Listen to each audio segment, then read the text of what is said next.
Korupsi adalah musuh kita bersama. Ibarat virus, korupsi juga tersebar di mana-mana. Wabah di seluruh penjuru menggerogoti negeri. Korupsi terjadi karena cinta materi.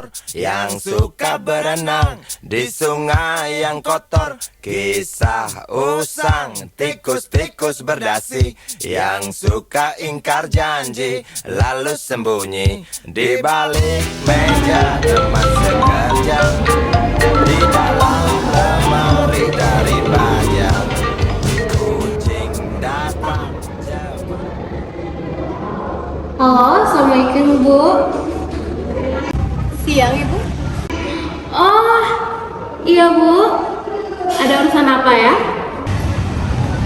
Jadi gini, Bu. Ada kursi kosong di SMA itu. Oh, boleh. Kalau itu urusan gampang Bu. Oke. Nanti saya ketik ya nominal yang saya butuhkan.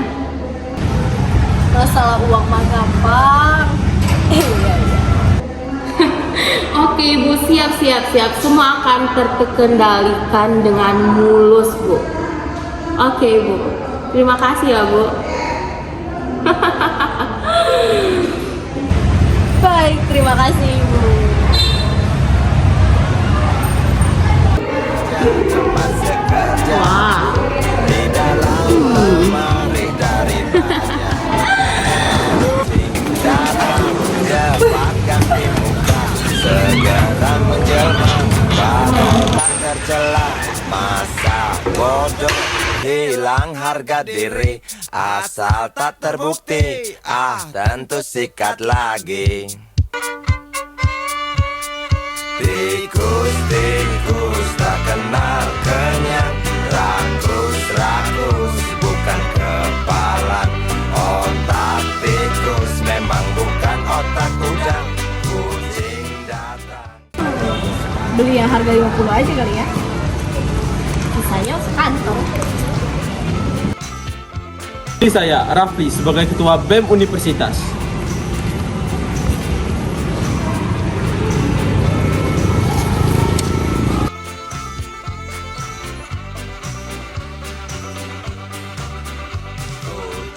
Kucing yang kerjanya molor.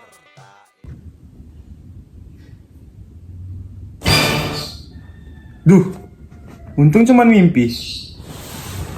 Dua dekade, ratusan janji yang tak selesai. Taman bermain yang berkarat dan terbengkalai. Jadi saksi generasi yang dipaksa tumbuh dewasa. Direnggut masa mudanya, dijaga pelayannya. Apakah kita memang terpaksa harus berdamai? Bahwa semua bersama takkan tercapai. Atau sebaliknya, lihat pagar yang tak terbuka, jadi bunga di tirai besi, berjuang dan tak henti di sini.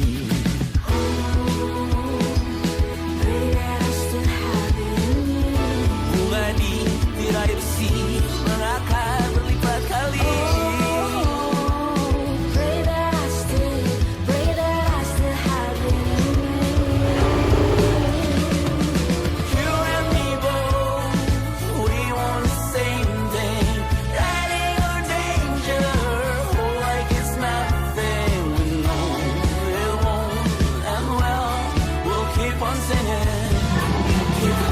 Woi Rafli,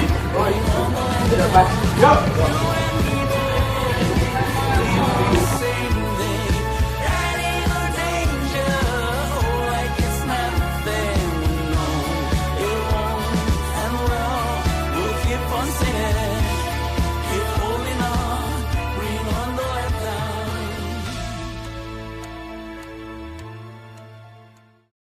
tugas kamu kemarin gimana? Udah selesai?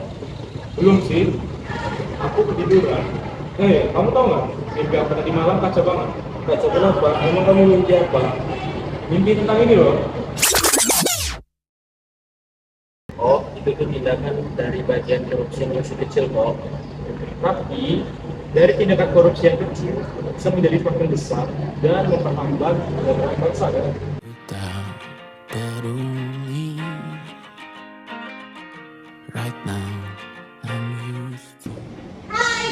bahas apa nih? Kita lagi bahas tentang tindakan korupsi loh. Wah, akhir-akhir ini berita di Indonesia juga tentang korupsi terus sih. Lagi korupsi itu ibaratnya kayak melongo di bangunan, yang mana bangunan itu sendiri adalah waktu kita. Oh, tindakan yang merugikan bangsa itu Betul sih. Nah, dia tembus dari awalnya bohong soal hal-hal kecil malah merampas hak-hak rakyat. Jadi korupsi itu adalah tindakan seseorang yang menyalahgunakan kekuasaan untuk kepentingan pribadi. Nah, biasanya mereka melakukan dengan cara mengambil uang negara atau manipulasi wewenang loh. Masa sih kalian nggak tahu? Selain itu, korupsi ini udah ada landasan hukumnya loh. Di Undang-Undang Nomor 31 Tahun 1999 dan Undang-Undang Nomor 20 Tahun 2001. Isinya mengatur jenis-jenis korupsi seperti merugikan keuangan negara, suap, penggelapan jabatan, dan gratifikasi, serta hukuman penjara, denda, dan perampasan harta.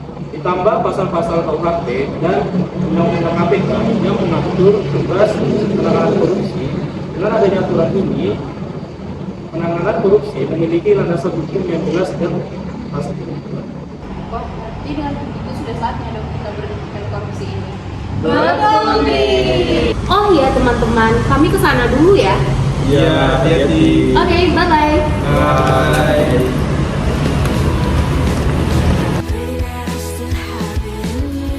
Bunga di tirai besi mengakar berlipat kali.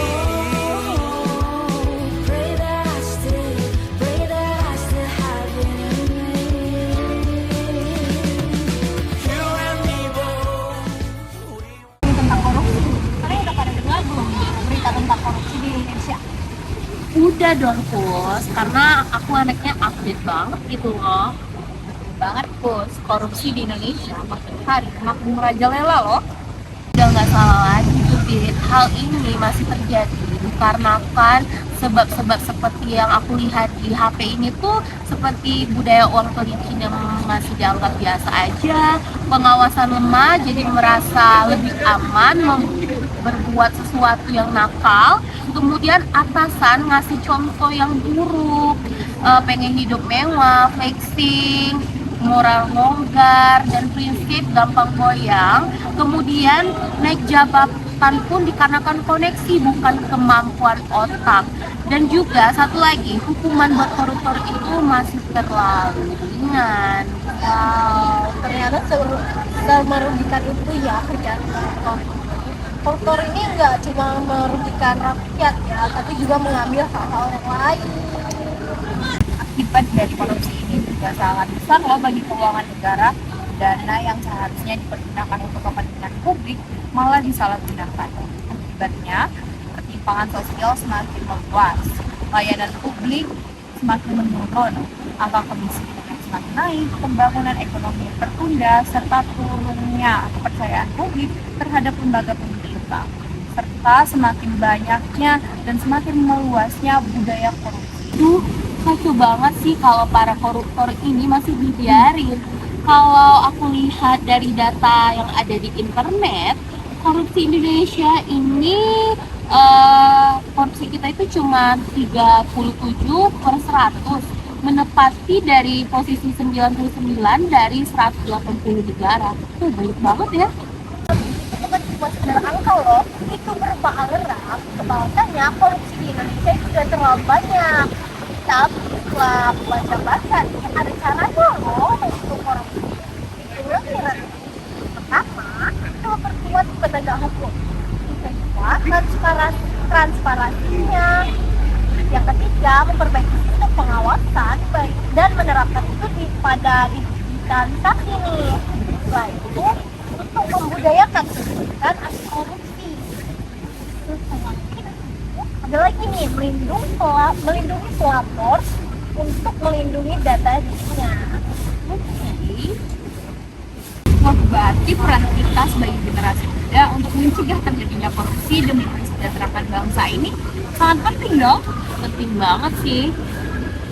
masih penasaran deh, apa sih tujuan menekan angka korupsi? Negara kita kan bakal gini-gini aja. Justru dengan menekankan angka korupsi, negara kita nggak bakal begini-gini aja. Pertama, melindungi keuangan dan aset negara agar tidak disalahgunakan. Yang kedua, meningkatkan kualitas layanan publik di rumah sakit dan pendidikan. Yang ketiga, menciptakan pemerintahan yang bersih, transparan, dan dipercaya oleh masyarakat. Yang keempat, mendorong pertumbuhan ekonomi karena negara dianggap aman dan profesional. Yang kelima, mengurangi angka kemiskinan karena memastikan anggaran tepat sasaran kepada masyarakat. Yang keenam, membangun budaya yang berintegritas tinggi di lingkungan pemerintah maupun di lingkungan masyarakat. Terakhir yaitu meningkatkan stabilitas politik dan keamanan karena masyarakat memiliki kepercayaan terhadap lembaga pemerintah. Berarti selain dengan penghapusan angka korupsi, pencegahan dan tujuan angka korupsi untuk penanganan berhasil, negara kita akan mendapatkan anggaran yang lebih stabil, layanan publik baik, serta kepercayaan terhadap masyarakat. Sana yuk. Ayo. Apakah kita memang terpaksa harus berdamai, bahwa semua mimpi bersama takkan tercapai? Nah, itu dia mereka. Dicariin dari tadi.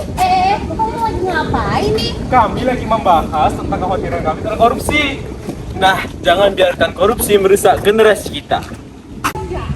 Karena korupsi itu merugikan kita semua, namun mencegahnya adalah tugas kita bersama.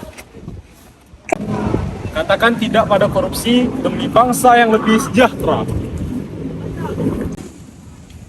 Ketika kita memilih jujur, kita memilih masa depan yang lebih baik. Ketika hati dan tindakan kita memilih jujur, menjadikan pembatas kita dari korupsi.